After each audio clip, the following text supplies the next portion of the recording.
Good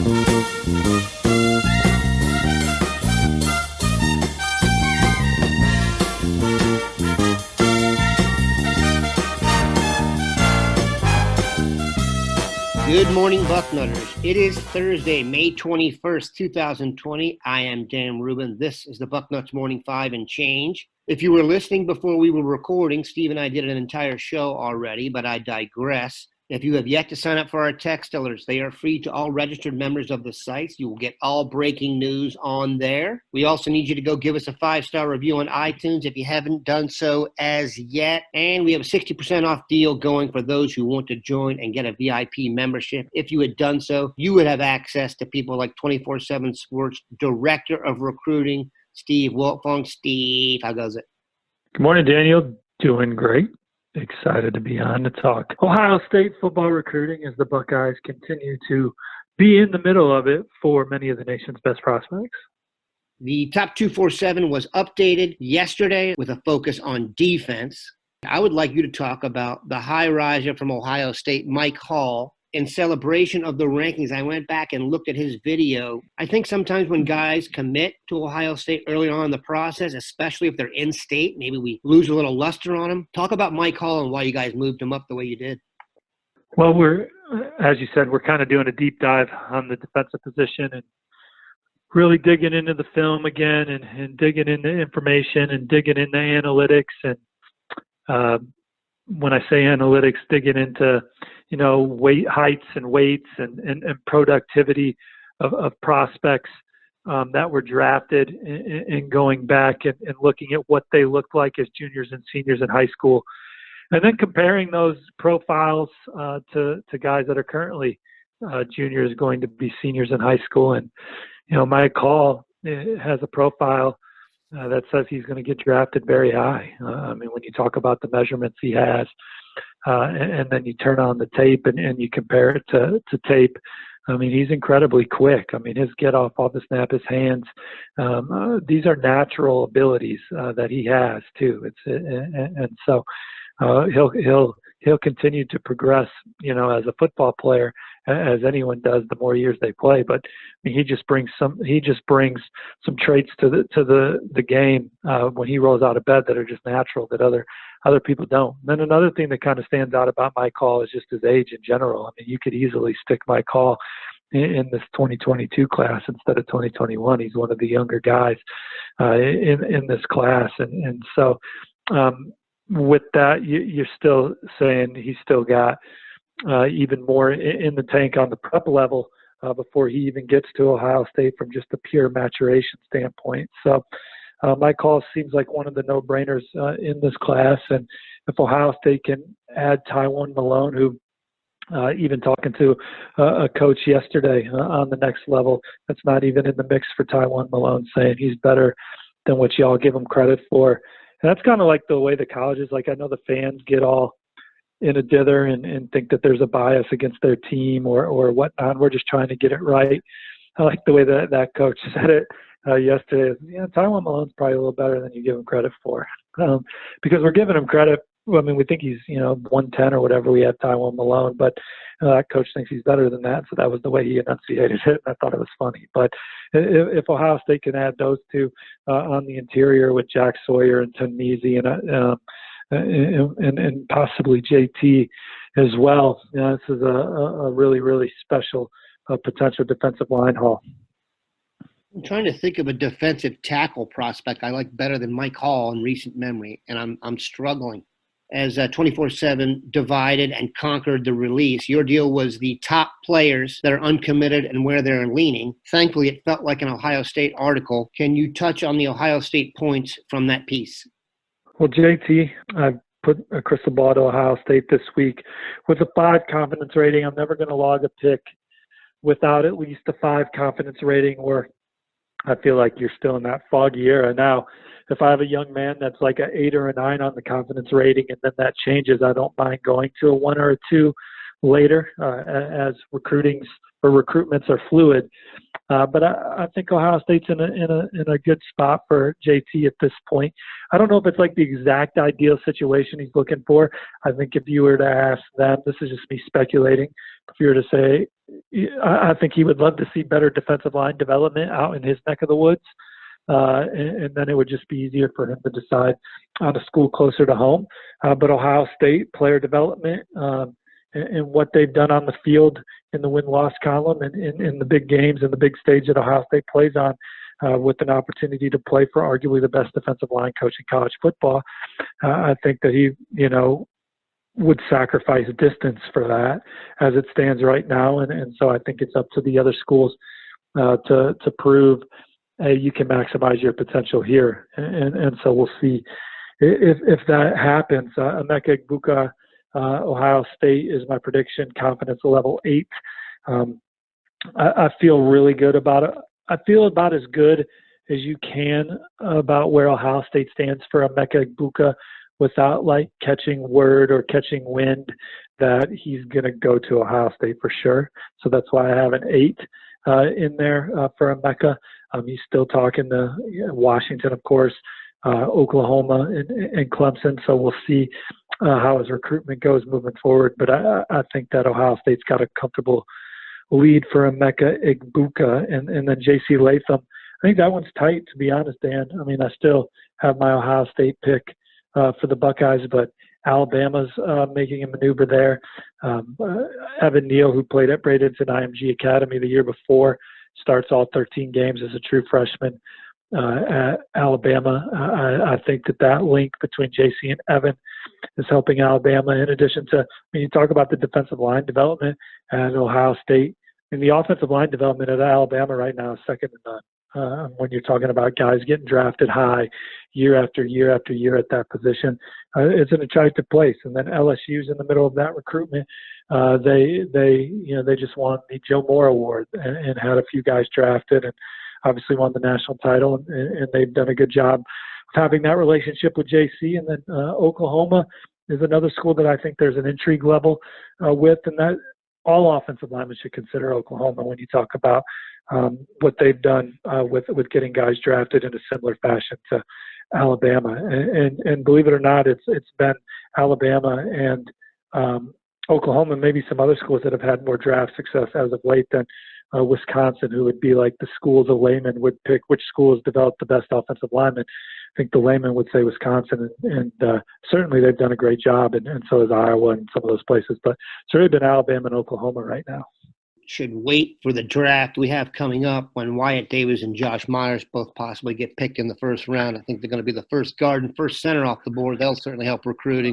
I hope you're right based on our rankings, man, because I think we had Wyatt as our number 1 guard, and then Josh Myers I know we had as a 5-star coming out. I think I'm going back and double. No, we did not. He was our number 2 guard. He was our number 2 offensive guard. So I'm correcting myself on the air here, guys.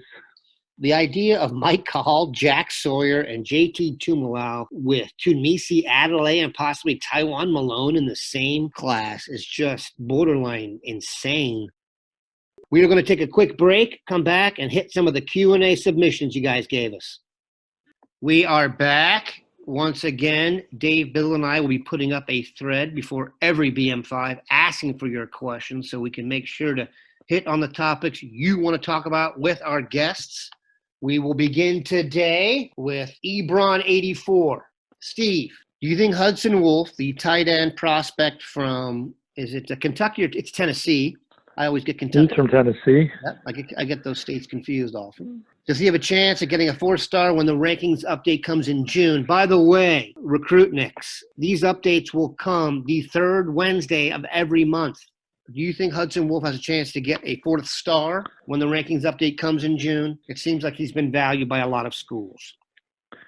He's definitely valued by a lot of schools. He's a coveted recruit. My crystal ball is on Ohio State. And I like that pick. But Barton Simmons, our director of scouting, although he likes Hudson Wolf, unless he gets another opportunity to see him, I don't see Hudson getting a bump. If you read his player evaluation on his profile, whether you agree with Barton or not, he puts in there his evaluation of him, and I could read it here if you want me to, but I think he explains why Hudson Wolf is ranked where he's ranked, and then it's up to y'all to just agree or disagree with his eye on it. Steve, if you look at what Ohio State has done with 20, 21, and then 22, how much have they separated themselves from the rest of the Big Ten? And if the other schools aren't developing at the same rate, that increases the gap. Your vibe on Ohio State's status within its league? Well, I think that they're continuing to – I mean, I don't know how much more talented Ohio State can get. I think they keep maintaining how good a football team they are. And obviously we know the player development's going to be fantastic there. And anytime they step on the field in a game in the Big Ten, they're going to be the more talented team. I think that if they show up to play, they're going to win the football game. I still think that Penn State is recruiting at a level and developing at a level that allows them to be competitive with Ohio State. I don't know if that will change over the next couple of years. For Penn State, there's no room for error so Penn State, their recruiting isn't about who they missed. It's about who they got and if they missed within that, if that makes sense. And so are they recruiting guys that have the upside and the mental toughness? And when I say mental tough, like Penn State's obviously not scared of Ohio State right now. You know what I mean? And so they going to continue to recruit guys that fit that, because for instance, like Michigan State, there was a time where they were in that mold, but now they're not. And so can Penn State continue to sustain where their place in college football? Can they go? They're trying to take it up another level now too. They're not just trying to sustain their spot, but they've recruited, in my opinion, at a level that keeps them in the conversation of they're getting top 15 classes, but then I think they're turning them in the top 10 football teams. If that makes sense, do you agree with that? And so with that, they deserve to be on the same field with Ohio State, but they're always going to be the underdog. Do you agree with that? Absolutely. I think you crushed that. The guy who does the Michigan podcast, I believe his name is Steve Deese, a good point on this, in that there's never going to be a time, because there never has been, that Ohio State isn't one of the better teams in the Big Ten. It's just there's been eras where other teams come up and run with them, like you said about Michigan State, Michigan and Penn State. So good to be king. Steve, do you believe, it's from Bob the Buckeye 59, I think this is a general question that a lot of people have. When visits start back up, do you think there's going to be a national flurry of decommitments? I don't think kids should decommit, even though they're going to take visits. I think schools are going to understand that these are different circumstances. So for the reasons why they committed are the reasons why they should stay committed while they're looking around or double checking their work. I do think that there will be some decommitments. For sure. I do think that there'll be some schools that will want decommitments because they just took guys too in the moment that aren't necessarily guys that they love. And so it's going to go both ways. I think there'll be some decommitments. But we're in uncharted waters, so I couldn't tell you exactly how it's going to go down. Questions from Stony Rock. It is for me. Since you included yourself, blah, blah, blah. Could you give a hint on staffing since Bill G is gone? He, of course, is referring to Bill Green. I don't like to talk about staffing. As you noticed, I don't get involved in those discussions on the boards. All I can tell everybody is it is our goal to have a replacement in there as soon as possible. It's a crazy time in the business world. I hope people understand that. We're going to strive to give you guys the best possible coverage and have that spot filled as soon as we can. 350 ZJK says, any chance we could read the transcript tomorrow? I got to give this guy some credit. He's clearly going to post this request on every single podcast we do. So I appreciate his diligence. We have not yet found a system that can produce the transcript for us here the way we like. We will continue to look, and you will continue to post that, and we will move on. 32 Buckeye Forever is going to put you on the spot. Who will surprise us the most by filling one of the final spots of this class of 2021? I think you guys get such great coverage at Bucknuts. I don't know if there could be a surprise name. I mean, they would have to rally for like a guy like Tristan Lay, who they're swinging hard at Tristan Lay. They would love to get him, but it seems like they're down the list. So I don't really know who He's to the like kid from point to as Virginia? a surprise. Yeah. And again, I don't expect him to go to Ohio State, but I think Ohio State covets him and they're recruiting him. And I think that he's going through his process slow enough that perhaps Ohio State could maybe make a move. But it's tough to say that there's going to be a surprise recruitment unless Ohio State's recruiting a guy hard right now that none of us know about. And I just couldn't speculate on that because I don't know. Real quick, you can do the non-Buckeye. What was your all-time favorite recruitment to follow? Someone who did not land at Ohio State. Like my all-time favorite recruitment to follow? Oh, man, I'm never good at those loaded questions. I'll just give mine then. I would say one of my best moments in this job. So this is a pat myself on the back moment. But I predicted Manti Te'o to Notre Dame, and I got luckily right. But I remember because it's not like anyone in the camp told me he was coming, and I was so young as a reporter in this business. I don't even remember how long ago it was. But Manti Te'o's recruitment was wild. And there were people that thought he was going to LA. He was the overwhelming favorite going into the decision. And it was almost like you had to, when he announced for Notre Dame during a live broadcast from Hawaii on ESPN from like this humongous, he wasn't even like the featured guy. Like everyone got their same moment at this big thing that they do in Hawaii for the prospects. And when he picked Notre Dame, it almost didn't even sound right. But I got the prediction right. Luckily, it wasn't even based on any like inside information. I couldn't even tell you in hindsight why I picked Notre Dame. He took his official visit to Notre Dame for the Syracuse game when Notre Dame lost, and their students were throwing snow at the sideline. But I do know Charlie Weiss and Notre Dame recruited him as hard as anybody. And people kind of forget, like Urban Meyer, Charlie Weiss, and Pete Carroll are like the three head coaches that come to mind for me that were outworking the other head coaches, that they put rules in place to kind of stop those guys from outworking their peers, to level the playing field for their peers as far as contact head coaches can have. And Charlie, he obviously had more of a affinity for the offensive side of the ball, where Pete Carroll and Urban Meyer, they're two of the all-time greats, and Coach Weiss isn't. But it wasn't for lack of effort from Coach Weiss. I'll give you two Buckeye recruitments that I really enjoyed. One was Jerome Baker out of Cleveland Benedictine, because if you remember, he originally committed to Florida, and I was crushed. And then he came back to the right side and picked the Buckeyes. The other one was Von Bell, because that is one of the announcements I watched on television where nobody really knew where he was going. I don't think there was a ton of confidence he was coming to Ohio State. Ohio State didn't know he was coming. I remember. And then he put on the correct hat. So that was super cool. Got to be like a fan and get my heart in my throat. So that was awesome. All right, last question. And we're going to go through this a little more quickly than we would otherwise. It's a 3-part question. Just give your initial vibe, and then maybe we'll come back next week and put some meat on it.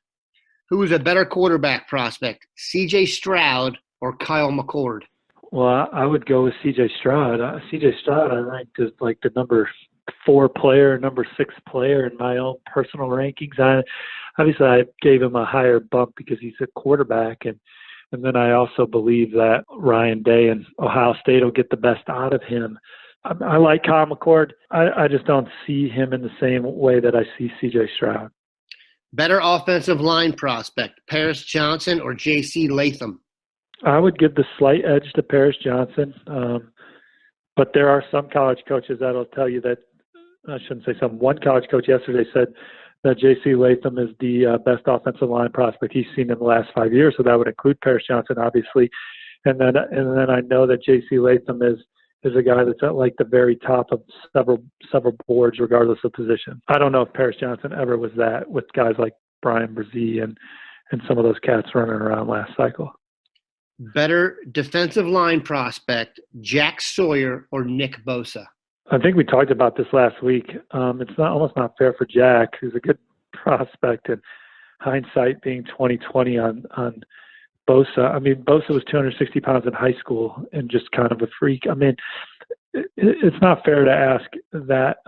It would be more like Brian Brzee in that same realm, but not many people are that. Like Brian Brzee is a guy that we franchised with our rating of him of over 100. I don't think we'll franchise Jack Sawyer, but that still doesn't mean he won't be a first round draft pick.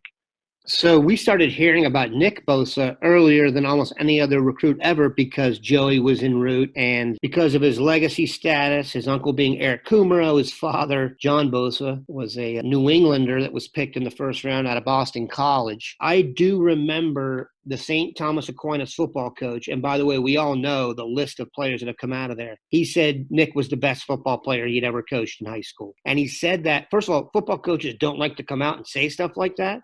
And he said it when Joey was still at Ohio State. And then I watched the Super Bowl, and I thought he was the best player on the field. We appreciate Steve's effort, especially doing 2 shows today, one for me in my house and then one for y'all. Have a good one, Bucknutters. Take care, y'all. See you in the front row.